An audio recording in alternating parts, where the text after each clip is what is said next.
Hello, my name is Jan Sandra, and today we're going to talk about a B lender case study in Port Moody.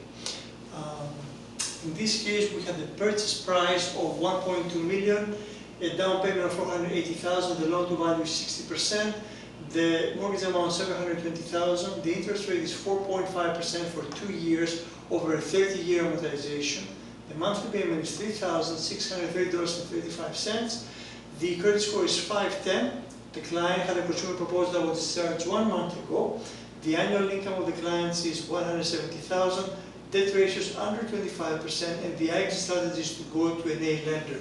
So in this case, a B lender is a good solution for someone that had a major credit event in the recent history that allows them to purchase a home, and within 2 years, with 2 re-established trade lines, they can move from the B lender to the A lender with a much better interest rate. Thank you so much for watching, and have a wonderful day.